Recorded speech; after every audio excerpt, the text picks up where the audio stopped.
Mga ka-heart, pagdating namin dito sa Barangay San Francisco, Agusan del Norte, ay ito po siya, traffic dito. Na traffic kami kasi Palm Sunday ngayon. Kalalabas lang nila sa simbahan, nagpabindita sila ng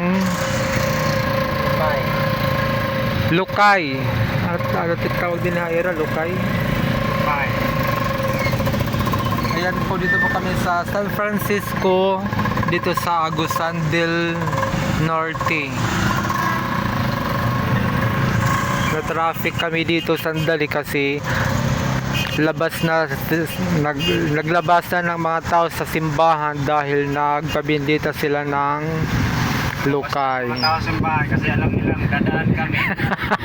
Kasi ngayon lang nila makikita kami, kaya sila nagsilabasan mga car. Ngayon lang nila makikita mga taga doon sa amin.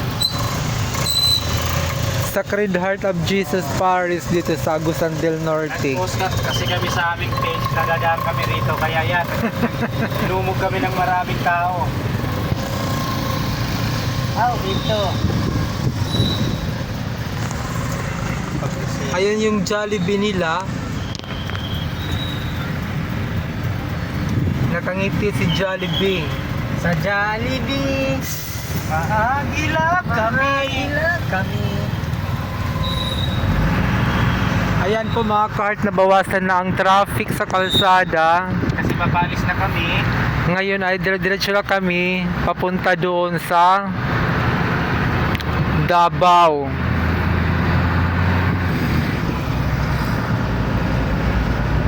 Maganda din yung lugar nila dito mga ka-heart.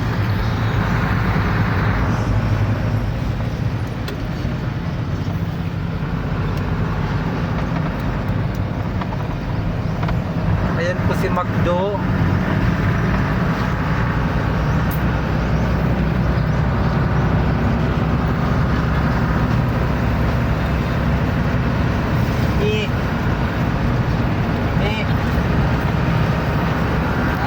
Bibinditahan daw.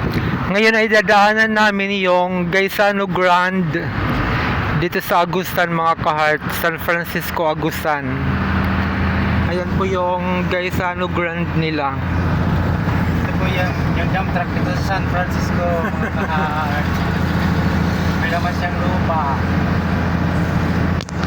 Ito na po ang Gaisano Grand San Francisco ng Agusan.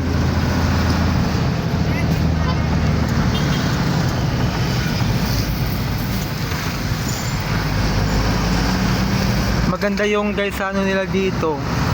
Kaya lang hindi kami makakapasok kasi dadaan lang kami kasi naka-road trip kami ngayon, travel trip kami ngayon mga ka-heart.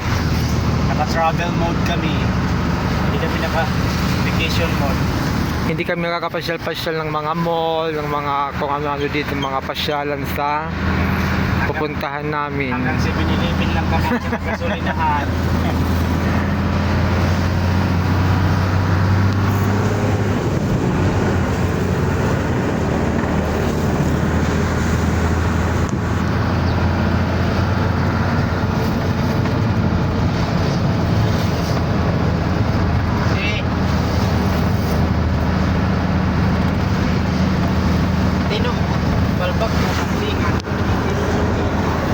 Bakit kambingan?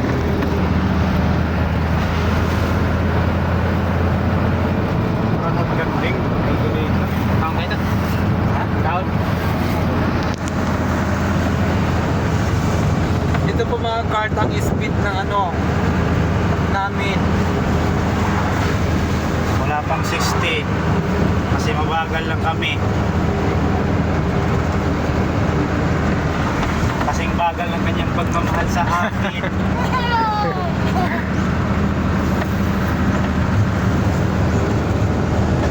Mga ka-heart, Marami na kami. Marami na kami sa maturan. malayo-layo pa kami sa pupunta namin sa Davao mga ka-heart. Pero bago kami makarating doon ay dadaan muna kami ng Tagum City.